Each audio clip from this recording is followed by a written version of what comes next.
Buttigieg says Democrats are too concerned about identity. Blah, blah, blah, blah, blah. Legendary lesbian activist Nadine Smith, what a heroine, taking on a new leadership role after 28 years at the helm of Equality Florida. We'll show you a little of her going away speech. This week, we're remembering Rebecca Heinemann, a gaming legend and LGBTQ activist, and Alice Wong, who was a leading queer disability activist. What a story. Both of them. Yeah, both of them. Kazakhstan is going Russian and cracking down on open LGBTQ expression, which is not preventing a trans leader from moving there. The Olympics takes another step towards banning trans women and women with higher testosterone. Boy, it's going to be a very narrow category very soon of who can compete in those competitions. Just girly girls? Is that it? Yeah. Okay. Probably a dress code, too. Gay composer Benjamin Britten is honored with I like the statue, a very nice statue in Britain. Unique. You don't always get a nice statue. Right. This one I like. And we will visit the world's first flock of gay sheep. Must tell my sister-in-law about that. It's a great story. Well, she raises border collies for sheep herding competitions. Okay. So California, the Supreme Court, they upheld a law that forbids willful misgendering of patients and residents in healthcare settings. And it's a ruling that they're saying this is not forbidden by the First Amendment. A lower court said it was, but they were overruled by the California Supreme Court. And, they said, look, this law is very carefully calibrated, doesn't restrict long-term care facilities, people, staff. You can still express your views about gender to anyone, including a resident, in any otherwise lawful manner, but you just can't talk to people that way when they are in that setting. Let me try to simplify that a little. The right wing thinks that the California law that forbids misgendering patients or people in long-term care is a violation of their First Amendment free speech rights. And religious rights. Because, my religion says, oh no, there's only two genders. And my religion is Donald Trump. And the court says, look, these are people in basically a forced long-term care. They can't get out and go away. They're subject to whatever you're doing to them. And you are not allowed to deliberately abuse them by misgendering them constantly in a deliberately bigoted way. That's what they said. It's limited to willful, repeated, knowing acts. Yeah.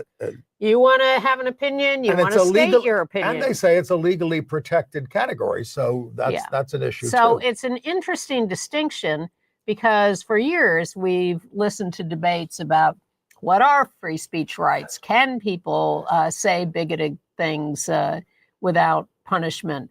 And here they've drawn a distinction that says if you are deliberately abusing people who don't have much of an opportunity to get away, that is not allowed. Okay. So it's a great decision. Speaking of deliberately abusing people. Which is not to say the right wing won't appeal that decision. Oh, sure, of course. Yeah. Speaking of deliberately abusing people, Trump hosted Crown Prince Mohammed bin Salman this week. A picture of them at the White. What a spectacle this. Oh, you don't have pictures. Okay. Trump brushed off the murder of Washington Post journalist Jamal Khashoggi by Saudi agents, saying, a lot of people didn't like that gentleman you're talking about. I mean, it goes on and on. And this is, it was just disgusting. Grotesque. But it's all about a business deals for his family. It is. Now I've forgotten one thing I was going to say, but the picture we had was of the two of them walking down the colonnade. And what struck me about the picture was that Trump looked terrible. His suit was all wrinkled. It was ill-fitting. It was a real mess. Oh. And he usually prides himself on something resembling. Dressed. Hey, I'm wearing a denim shirt. What the hell? But it was really. I can't get over how cruel he is to everyone around him. That's the point. Exactly, but he gets away with it. Well, and they had. I would call that deliberate cruelty to people who are yes. Subject, and calling the ABC reporter insubordinate. Oh, insubordinate. Is he her king? Plus, yes, and then threatened ABC's license over it. And ABC doesn't have a license. They have stations that have licenses. And then, of course, calling the other reporter piggy. And here's the point about all this abuse of reporters. None of the other reporters speak up.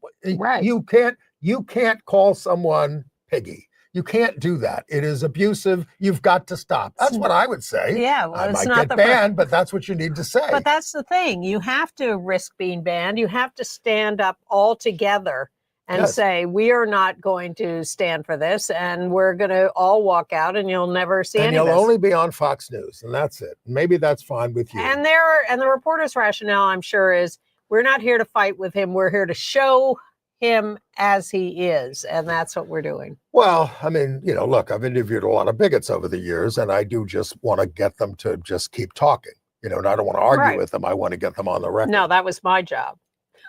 Dick Armey. You're a very rude young woman. You're a very rude congressman. Yeah, but he started it. Yeah, he did. All right, let's talk about who was at that dinner sucking up to this horrible crowd. Out gay Apple CEO Tim Cook. The company has already faced some blowback for hosting a Saudi app that allows men to track the movement of their wives and daughters. Cook said he would investigate the app, but it's still available today. Also there was Paramount CEO David Ellison, not gay that I know of, but he's the one shoving CBS to the right with Barry Weiss. And then, of course, the gay Treasury Secretary, Scott Bessent, although the list did not include his husband. Maybe the husband said, I'm not going to that thing. I think the husband is staying in South Carolina in the Pink Mansion very happily. And then, of course, Bryson DeChambeau, the golfer who sold out to the Saudis years ago, and they had some Fox News hosts. But almost all of them were corporate executives. I'm sure. And the one thing I did notice was they're all pretty packed into that dining room. Well, that's why we need the big dining room. Exactly. I was waiting for that. He'll use it at some point. By the way, this morning, there was a very remarkable data point shift in the Marist poll. The latest poll gives Democrats a whopping 14-point lead among registered voters on what they call the national generic ballot, 55-41, up from a 48-48 split in their poll last year. It's the first time in more than 3 years that Democrats have had any notable generic ballot advantage in their poll, which gives you hope for the... It does, but of course the election doesn't take place nationally like that. It takes place in every little locale. So if the Republicans control enough of the little locales... and by the way, one observation, this whole thing about the Epstein files takes me right back to Nixon and the tapes. And he later regretted not burning the tapes. He was a fool. He was, but he handed over the tapes. And Trump has been ordered or will be ordered to do so. But as we have discussed, he may find many ways around it. Whoops, they fell in the ocean. Well, the more interesting thing is the film and the photos and all that stuff that they have. Yeah.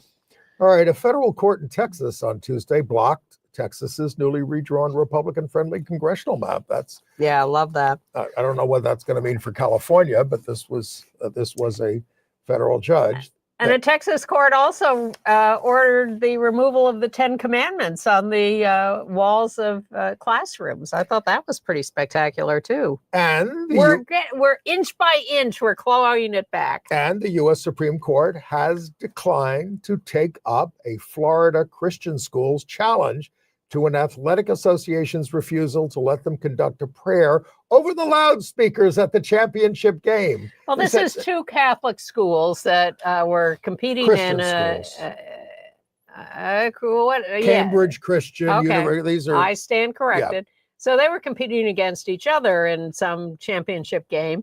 And they wanted to start with a prayer over the loudspeakers in the Florida. As they do in their own stadiums. Yeah, but this is a public stadium. Yes. And so the Florida High School Athletic Association said, sorry, this is public property. You can't do that. It was the Citrus Bowl. Yeah. So, if I may quote Matthew 6:5, and when thou prayest, thou shalt not be as the hypocrites are, for they love to pray standing in the synagogues and in the corners on the street, that they may be seen. Verily I say to you, they have their reward. All right. All right. Just a couple of footnotes. Trump refused to condemn Tucker Carlson and Nick Fuentes. He's all on board with the white supremacy. And this should be a burden for every Republican candidate in the country. You're going to separate yourself from these. You know, they love to scream anti-Semite all the time. Yep. Nick Fuentes is off the charts. And Kristi Noem has issued a new rule. The TSA at airports cannot let trans agents do pat downs. A trans woman agent has sued. Not only can they not perform, they can't witness pat downs.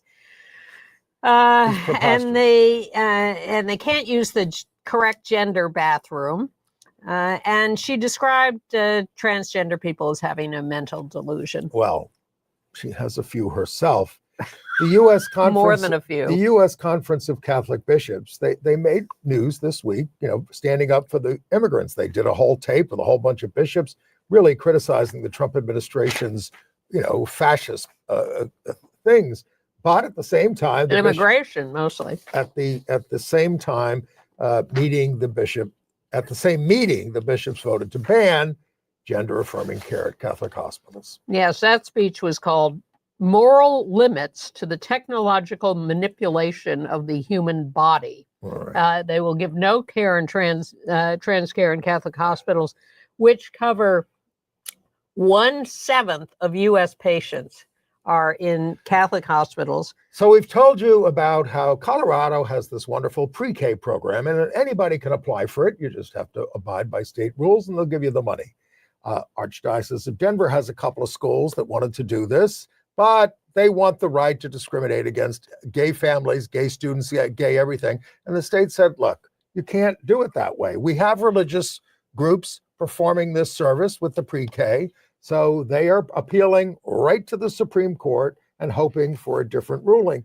But, you know, I mean, I hope this is a bridge too far for the Supreme Court, but I don't know. Well, 9 senators and 121 representatives have asked the Supreme Court to reject categorical bans on trans athletes as that case comes up in a couple of months, which implies that you can decide on a case-by-case basis. I don't know how the trans community feels about that these days, but I would say there's room for discussion of that, certainly.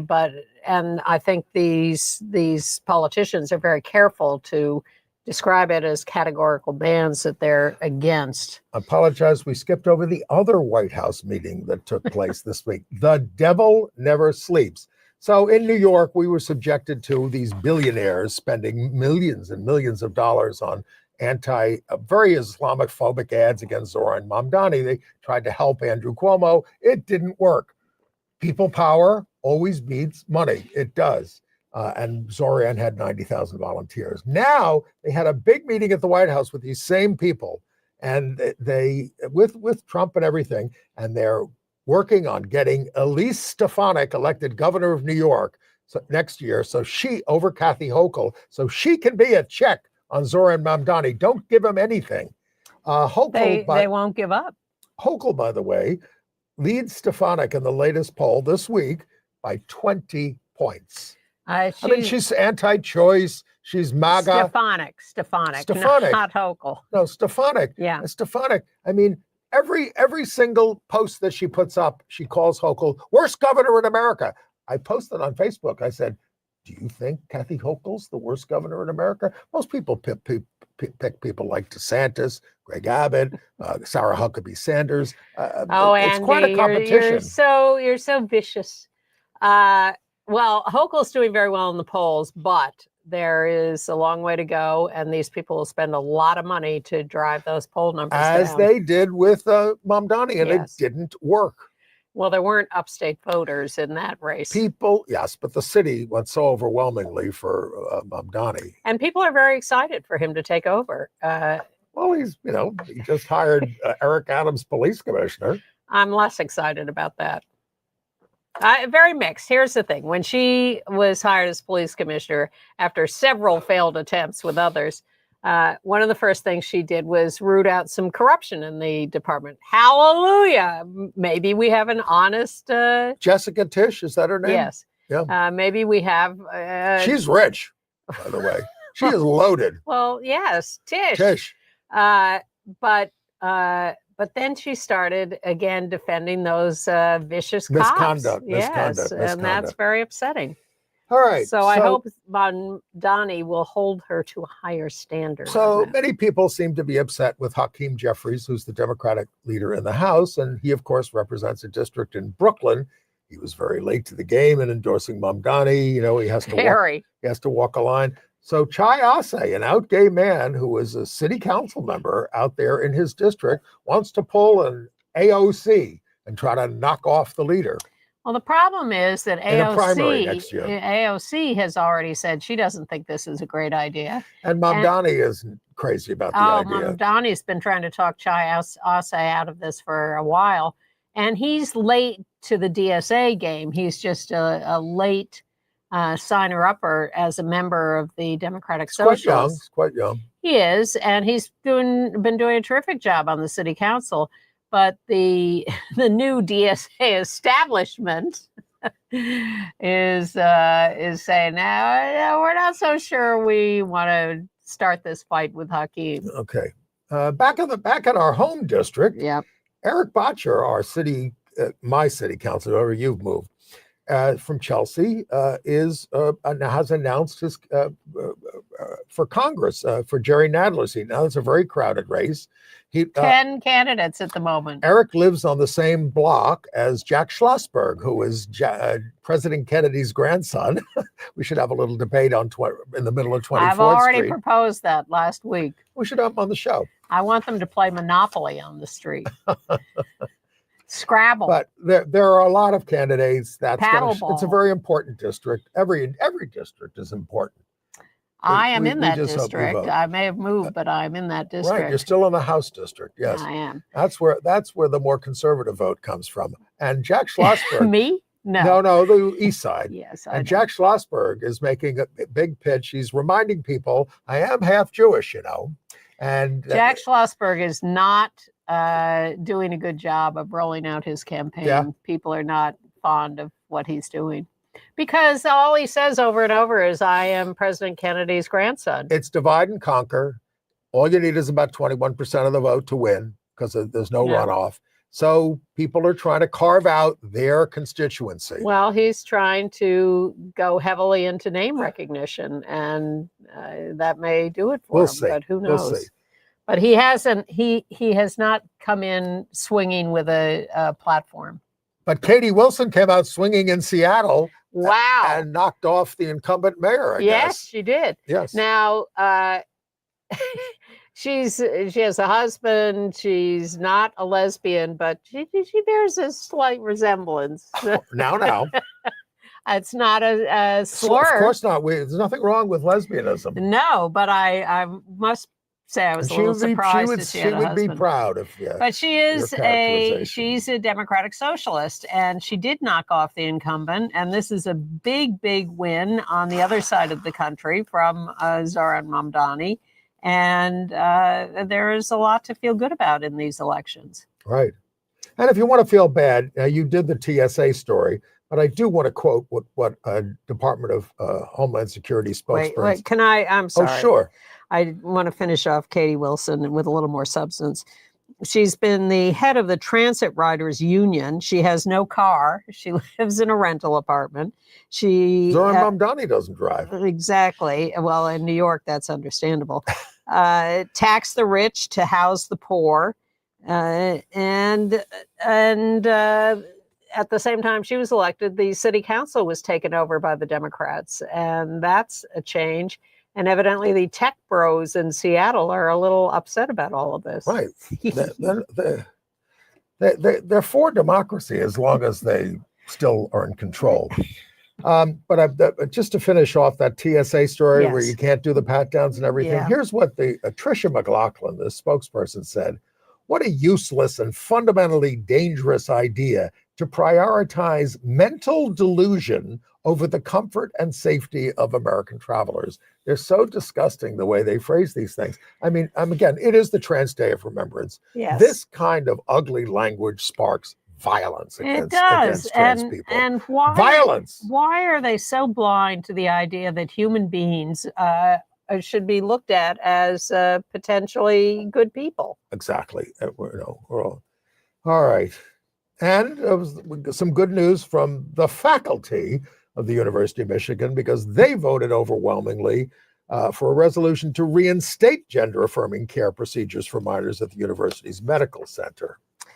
And we were glad to see Arizona Congresswoman Adelita Grijalva finally sworn in to the U.S. House and spoke up in her introductory speech to the House members, saying, among other things, that we must stand up for LGBTQ rights. This was in front of everybody, even everybody. That Christian, Mike Johnson. Mike Johnson. He had to listen to this. He was standing about 5 feet away. It was beautiful. I mean, they were taking pictures with each other, and she was rolling her eyes and like, get me out of here. Well, she's been around it. Her father was in Congress, and yes. And so I'm sure none of this is intimidating to her.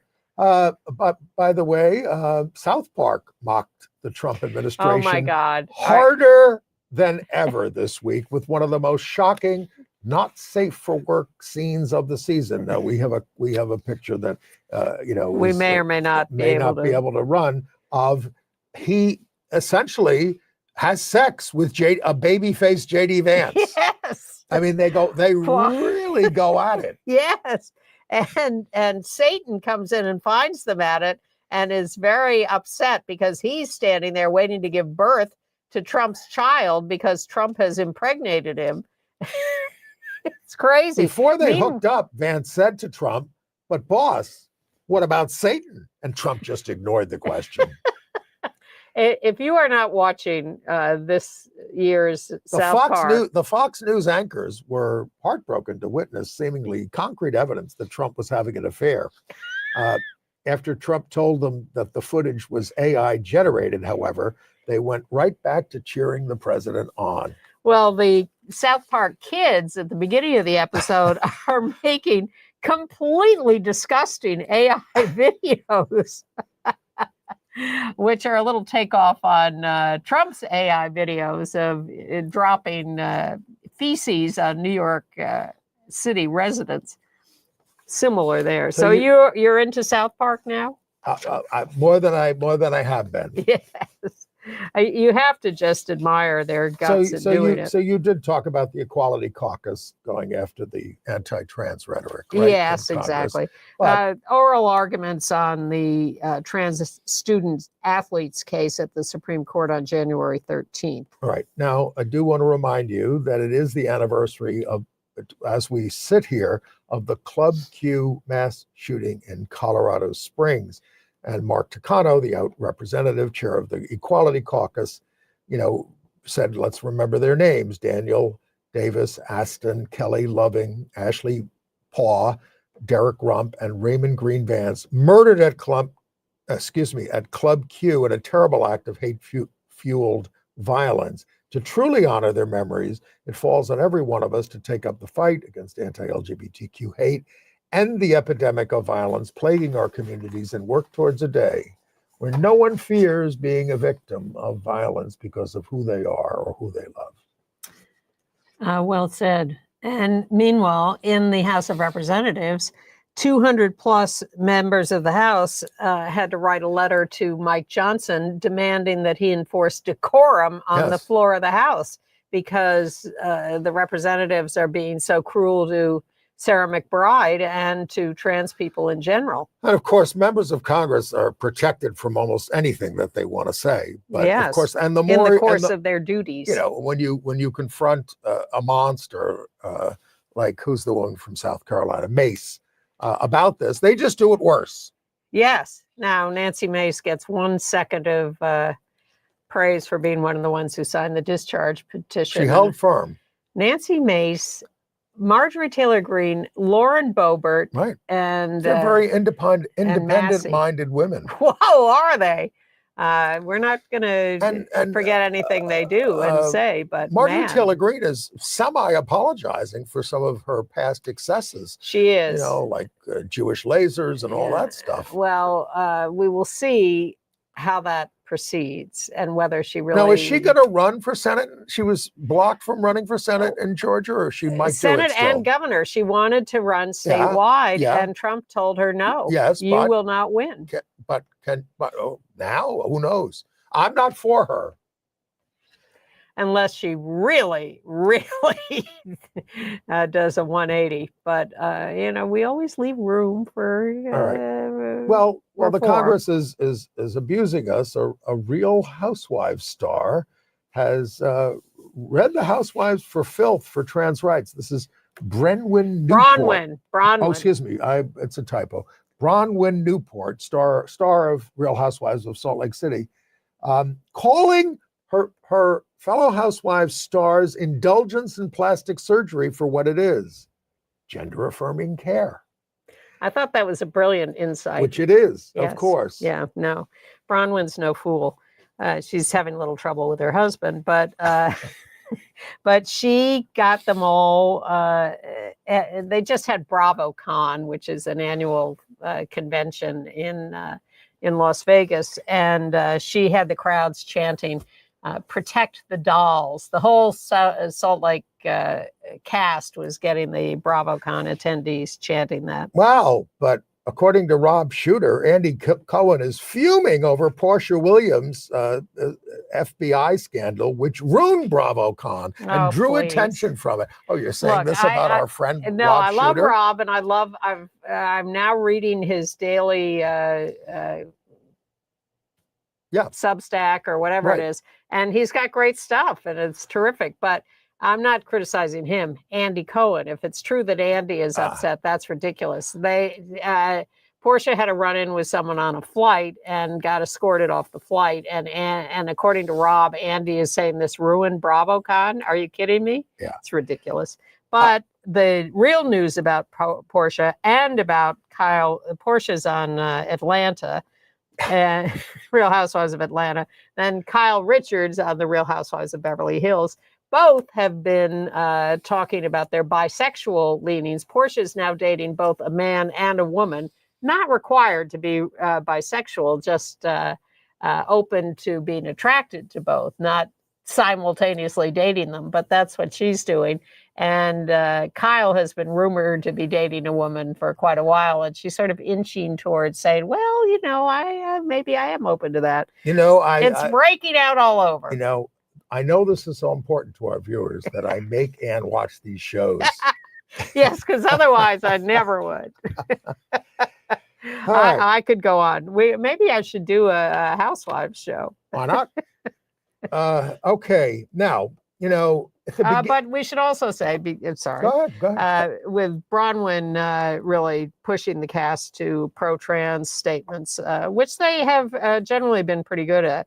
I can't remember, and I've watched a lot of these shows for a lot of hours, I can't remember any anti-trans things they've done. But, and pardon my ignorance, maybe I just haven't been listening, but trans housewives? No. Barely lesbian or bisexual housewives, but they're inching in that direction. All right. And meanwhile, our associate producer, Bill Ballman, lets us know that Turner Classic Movies has been doing some observation of this month as Transgender Awareness Month. And they're very pro-LGBTQ over there. They are. Well, that's another longer conversation. But on this coming Monday, they're doing a double feature of Dog Day Afternoon, which is Al Pacino robbing a bank. I just saw it on TCM. I guess they're rerunning it. And Ma Vie en Rose, which is the French film about the kid who is coming out. So Monday on TCM. So almost 4 years ago, at the dawn of Mayor Eric Adams' corrupt mayoralty, there was a huge protest because he appointed 3 horrible anti-gay pastors to high posts in the administration. Well, a couple of them left, but Eric Salgado, he stayed on. And during the campaign, he posted the most Islamophobic things against Zoran Mamdani's election. He said a Christian can never vote for this person. And he posted a picture of the World Trade Center burning and said, never forget, with a picture of Mamdani. Now, oh my goodness. And he's paid $120,000 a year to be the liaison to immigrant communities. And so, but Adams wouldn't fire him. No. In spite of the anti-Islamic stuff more recently. All right. Personal Facebook posts, whatever. All right, Pete Buttigieg. You know, he seems to do his best in these interviews to try to like distance himself from a lot of DEI and all those kinds of things. I'll quote him so that we don't get this messed up. There were expressions in the Democratic Party that suggested all that matters to you fit now is based on your identity, and therefore the only things we can do for you have to do with your identity.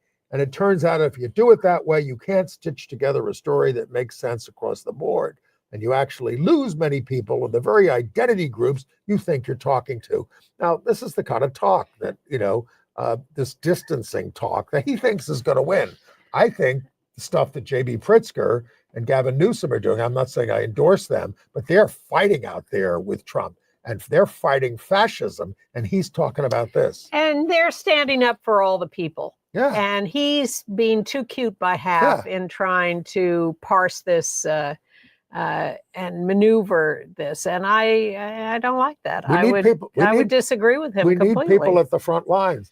Ann's out there fighting ICE on the street at this point, right? Well, I'm part of a new Hands Off NYC is the citywide effort. To be prepared for when ICE comes back, which they are going to do after the first of the year when Mamdani takes over as mayor and the Trump administration tries to come in and undermine him. And they're already here. They're already dragging people away in Washington Heights and Queens and courtrooms. In courtrooms. Oh, they've been doing that forever. So neighborhood by neighborhood, people are organizing to try to be prepared to fight back. And there's a group called Chelsea Neighbors United, which I am a member of, even though I love Chelsea. I know. But in Chicago, they've developed a whole whistle system that signals. We were handing out whistles. That signals everybody, they're here, watch out. And it's so tragic. Kids aren't going to school. People can't go to their jobs. And these are people we rely on for everyday things. And you want them in detention centers. You want them taken away from their families. And of course, if you run, Homeland Security or whatever, you say, well, they're here illegally and they shouldn't be. And Well, I just can't. And some of them are not here illegally. They have cases. They have asylum cases, and they're locked up anyway. Some of them are citizens, Exactly. and they're getting locked up. It's just And they're getting locked up by fascists wearing masks and uniforms and military style. How can we be living in a country where all these people cannot see the richness brought to this country for hundreds of years by immigrants? And I'm not crazy about the American Revolution series. I've tried to watch. I'm not even trying. I tried to watch some of it. But what really got the colonials upset was, and they, of course, were part of Britain at that time, was when soldiers started to get stationed in their towns. Soldiers. I mean, and they just said, whoa, wait a minute. You're monitoring us. You're supposed to be part of us. That really triggered them. That's what's triggering us. Well, about military being sent in to our cities. I would like us to get triggered more, but yes, I think that is part of why the elections went the way they did a couple of weeks ago. Why people are standing up, because why the Latino vote completely flipped in the midterms. Overreach. They are not midterms, overreaching, but and it is coming back to haunt them. All right, Massachusetts. A parent is suing. Lexington, using speaking of the revolution, U.S. Supreme Court decision in Mahmoud, which said that, if you want to opt your kid out of things. Now, here's two books that they're objecting to. And what are all are welcome, families. These are, but his family believes that God created people in his image, either male or female, and that human sexuality is a gift to be expressed only within the context of one man, one woman marriage. That's a lot of sex talk, sir.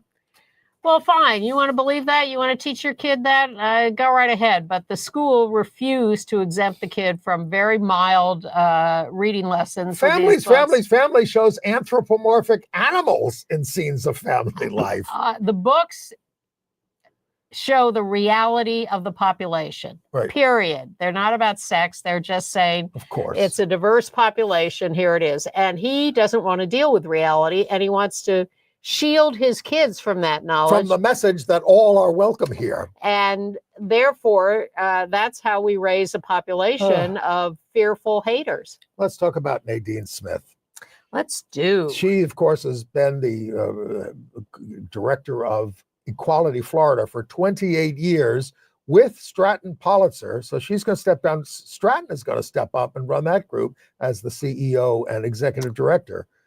But I've been to conferences with Nadine for years and years and years. She couldn't be a nicer, smarter, more terrific human being.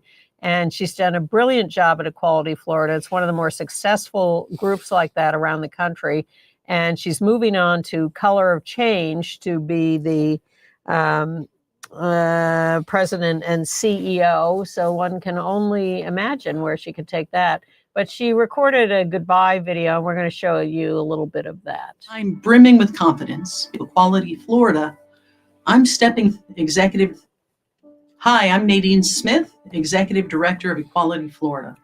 I'll be honest with you, I'm as shocked to be saying these words as you might be hearing them. After 28 years at the helm of Equality Florida, I'm stepping into my next big challenge, to lead Color of Change, the nation's largest online racial justice organization at this time of enormous peril in our country. But before I say anything else, let me say this.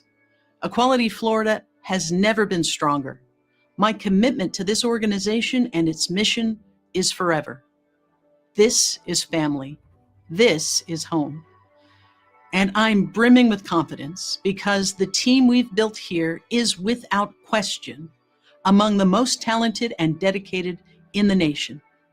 And I'm so proud to share that my dear friend, my co-founder, and my co-leader for all of those 28 years, Stratton Politzer, has been named the incoming Executive Director and CEO of Equality Florida.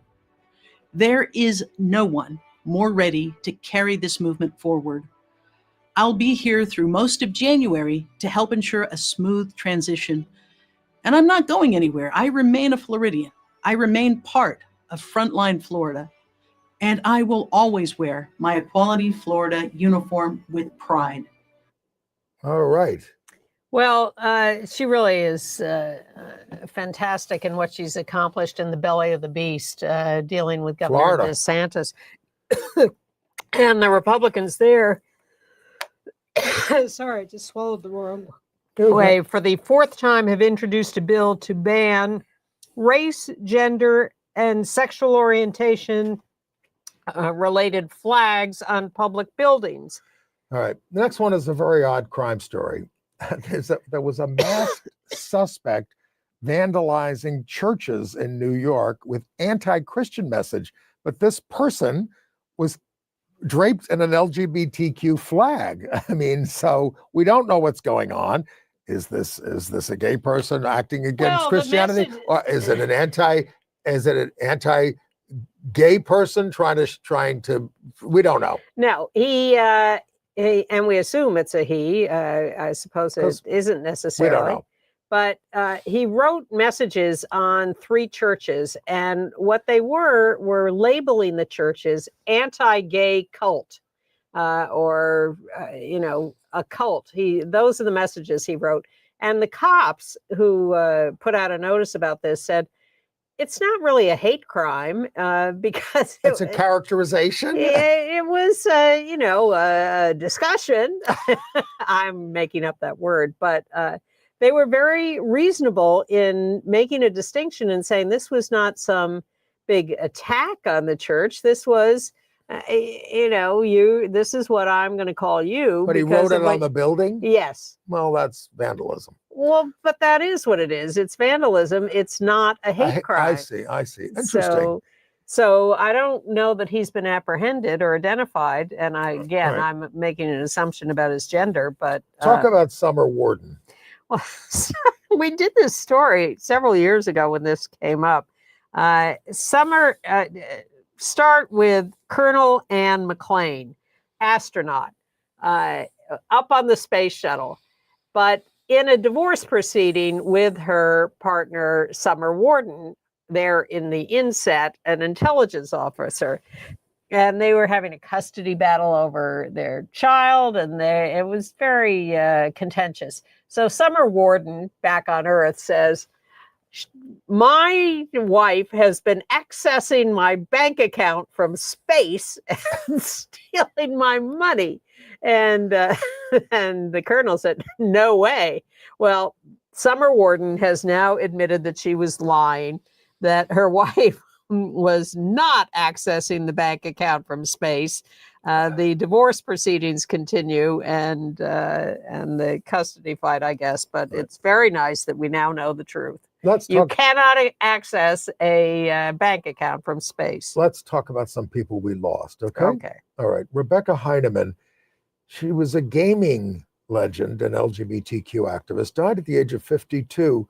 She was an American video game designer and programmer. I am at 62, no? Oh, you're right. You're quite right. My printer wasn't working so well this morning. That's why I've been making these mistakes. She was a founding member of video game companies, Interplay Productions, Logicware, Contraband Entertainment, etc. She'd been a chief executive officer for Old Day Schools since 2013. But in 1980, she was considered the first national video game tournament champion.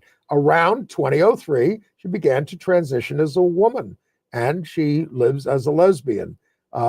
She resided in Heath, Texas. She served as a board member of GLAAD and became an inductee at the International Video Game Hall of Fame.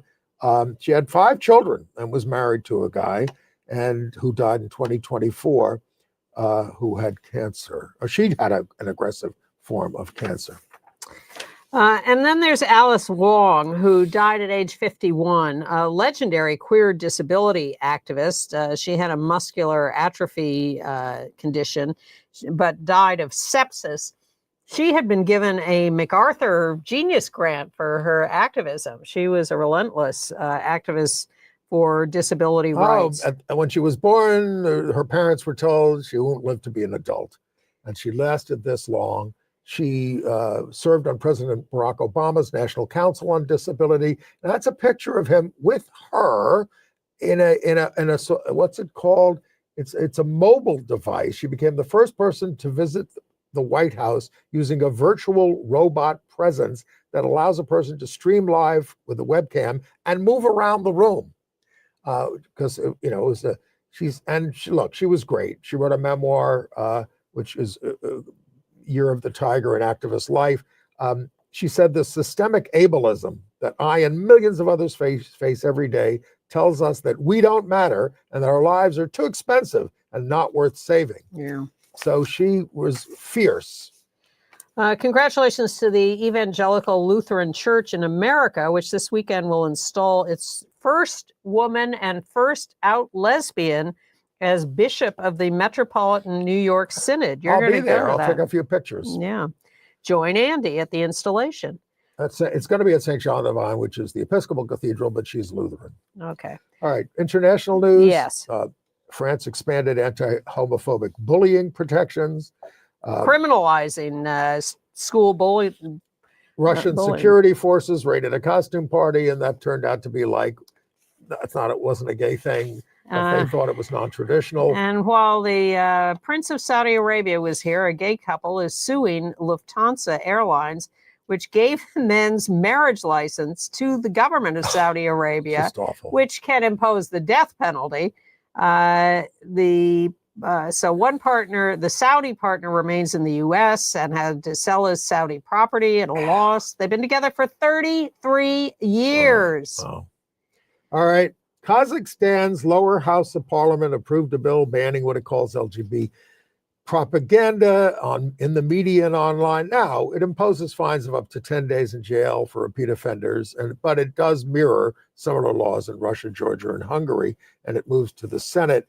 Even though homosexuality has been legal in Kazakhstan, but the New York Times did a profile of Robin McCutcheon, the first out transgender diplomat from the United States. And like a lot of people, especially trans people, she's fleeing the United States as it targets them with hate.